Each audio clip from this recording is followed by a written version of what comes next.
Zoo zoo zoo எல்லாருக்கும் வணக்கம். இந்த வீடியோவில் எதை பற்றி பார்க்க போகிறோன்னா, ஒரு மலையாளம் படத்தோட பற்றி ரிவ்யூ. அந்த மலையாளம் படம் பேர் என்னன்னா, குருவாயூர் ஆம்பல நடிகள். அதுக்கு என்ன அர்த்தம்னா, குருவாயூர் கோயிலுக்கு முன்னாடி அது ஒன்று நடந்துச்சு. என்னது அதை பற்றி தான் பார்த்தோம்.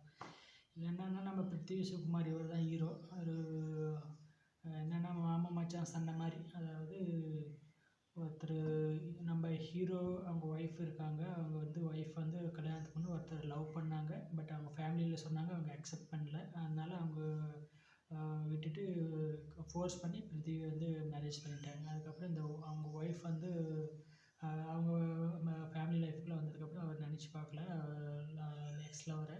ஸோ இந்த எக்ஸ் லவருக்கும் இந்த பிருத்திவிக்கும் ஒரு ஃப்ரெண்ட்ஷிப் வந்துச்சு. மாமா மச்சான் மாதிரி ஒரு உறவு. அதாவது தெரியாமல் வேறு ஒருத்தர் மூலிமா மாமா மச்சான் உறவு மாதிரி வந்துச்சு.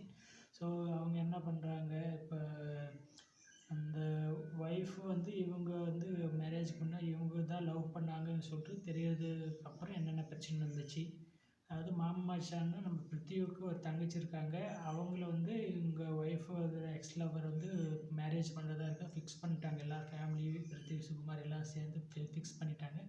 ஃபிக்ஸ் பண்ணதுக்கப்புறம் இந்த ஃப்ரெண்ட்ஸ் எல்லாம் கூட இருக்கிறவங்க ஃப்ரெண்ட்ஸு ஃபேமிலி ரிலேட்டிவ்ஸ் அவங்க மூலிமா ஒரு சின்ன பிரச்சனை அந்த பிரச்சனை எப்படி பெருசாகி கடைசியில் மறுபடியும் எல்லோரும் காம்ப்ரமைஸ் ஆகிட்டு அந்த மேரேஜ் நடந்ததா இல்லையா, இந்த மாமா மச்சான் சண்டை நின்றுச்சா இல்லையா, இவங்க பிருத்திவி சுகுமார் அவங்க ஒய்ஃபுக்கும் அவருக்கும் கொஞ்சம் மிஸ் அண்டர்ஸ்டாண்டிங் இருந்துச்சு. அவங்க 2 பேரும் சேர்ந்தாங்களா இல்லையா, அதுதான் ஒரு கதை. ஒரு நல்ல ஒரு ஃபேமிலி ட்ராமா தான். இதில் ஒரு மெசேஜ் சொல்கிற மாதிரி எதுவும் இல்லை, ஒரு ட்ராமா. அதாவது கமர்ஷியல் படத்துக்குள்ளான எல்லா எலிமெண்ட் இருக்குது. சுகுமார் ஒரு ஆக்ஷன் ஹீரோ மாதிரி காட்டியிருக்காங்க. எதுக்கு பார்த்தாலும் கோவம் எல்லோரும் பிடிச்சி நடிச்சுன்னு இருக்க மாதிரி. ஸோ காமெடின்னு பார்த்தோம்னா யோகி பாபு காமெடியாக போட்டிருக்காங்க. ஃபஸ்ட் டைம் தமிழ் ஆக்டர் மலையாள படத்தில் காமெடியாக போட்டிருக்காங்க.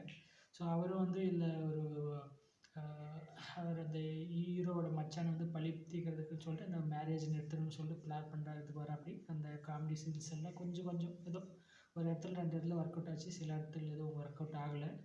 அண்ட் இந்த படத்தும் பார்த்தோம்னா ரேட்டிங் எவ்வளோ கொடுக்கலான்னா 3/5 கொடுக்கலாம். ஏன்னா இந்த படத்தில் சொல்கிற மாதிரி ஒரு இதாக இல்லை. ஏதோ மெசேஜ் எதுவும் இல்லை. பட்டு என்ன சொன்னாங்கன்னா, அந்த மேரேஜ் லைஃப் முன்னாடி நடந்தது, அது பாஸ்ட் இஸ் பாஸ்ட், அதை விட்டுருங்க. மேரேஜ் ஆனதுக்கப்புறம் எப்படி இருக்காங்க அதை பாருங்கள். அதுதான் அதை சொல்கிறது தான் இந்த கதை. ஸோ அதெல்லாம் நல்லா சொல்லியிருக்காங்க. இந்த படத்தில் அந்த எமோஷ்னல் ட்ராமா சீன்ஸ் அதெல்லாம் சில இடத்துல ஒர்க் அவுட் ஆச்சு, சில இடங்களில் ஒர்க் அவுட் ஆகலை. சாங்ஸு ஒரு சாங் அசல் கோளாறு பாடியிருக்காரு. அந்த சண்டைக்கு கூப்பிட்டா அந்த சாங் இருக்குல்ல, அது இதில் அங்கங்கே வந்துட்டு போகுது. கிளைமேக்ஸில் தான் மொத்தமாக வருதே தவிர நல்ல ஒரு பிஜிஎம் மாதிரி சென்ட்ரல் 2 லைனில் வருது, அவ்வளோதான். அண்டு சாங்ஸு படம் வைஸ் பார்த்தோம்னா நல்லாயிருக்கும். 3/5 கொடுக்கலாங்க. அதாவது படம் கமர்ஷியலாக சக்ஸஸ் ஆகிடுச்சு. ஆனால் அந்த பட்ஜெட் கொஞ்சம் ஜாஸ்தி ஆகிடுச்சு. ஏன்னா நிறைய பேர் கொஞ்சம் பட்ஜெட் ஜாஸ்தி ஆகிடுச்சு. ஸோ பட் படம் ஹிட் ஆகிடுச்சு. அண்டு ஆடியன்ஸ் எல்லாம் பார்த்தோம்னா ஒரு ஃபேமிலி ட்ராமாவுக்கு உண்டான சப்ஜெக்ட் இருக்குது. பட்டு அது படம் பார்க்க வேண்டியதுக்கான அவசியம் என்ன இருக்குது? சும்மா அது என்ன சொல்கிறாங்கன்னா, நெகட்டிவாக என்ன சொல்கிறாங்கன்னா, இப்போ இவருக்கு எப்படி கனெக்ட் ஆச்சு, இந்த மாமா மச்சான்றது அவர் ஒருத்தருக்கு தெரியாது. பட் இவங்க 2 பேருக்கும் ஃபுல்லாக ஃப்ரெண்ட்ஸ் எப்படி இருந்துச்சு, அவங்க தங்கச்சி மேரேஜ் பண்ணுற அளவுக்கு அவங்க என்ன பண்ணிட்டாரு அது சொல்லலை. அவங்க பாஸ்ட்டில் மேரேஜ் 2 பேரும் அவங்க ஒய்ஃபும் எக்ஸ் லவரும் 2 பேரும் பிரிஞ்சு போயிட்டாங்க. அதுக்கான மெயினான காரணம் எதுன்னு சொல்லிட்டு இதில் சொல்லலை.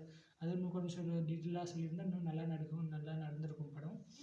அண்டு சுகுமார் யாரை பார்த்தாலும் நடிச்சுனே இருப்பார். ரொம்ப கோவக்காரன்னு சொல்லி காட்டியிருக்காங்க. அது ஏன் இப்படி கோவக்காரன்னு சொல்லிட்டு காட்டுறதுன்னு தெரில.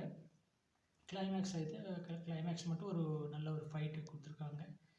படம் கடைசியில் எப்படி சேர்ந்தாங்கன்றது இதுதான் இதோட நெகட்டிவ். பாசிட்டிவ் இருக்குது, நெகட்டிவ் இருக்குது. நெகட்டிவ் பார்த்தோன்னா ஒரு 2 பாயிண்ட் இருக்குது, பாசிட்டிவ் நிறைய இருக்குது. அண்டு 3/5 கொடுப்பேன். போய் தேட்டரில் இல்லை இதில் ஓடிடியில் ரிலீஸ் ஆகிடுச்சு ஆல்ரெடி. நீங்கள் போய் பார்க்கறதுனா பாருங்கள். இதுதான் ஸ்டோரி, இதுதான் ரிவ்யூ. நம்ம சேனலை லைக் பண்ணி சப்ஸ்கிரைப் பண்ணி 10 பேருக்கு ஷேர் பண்ணுங்கள். Thank you for time.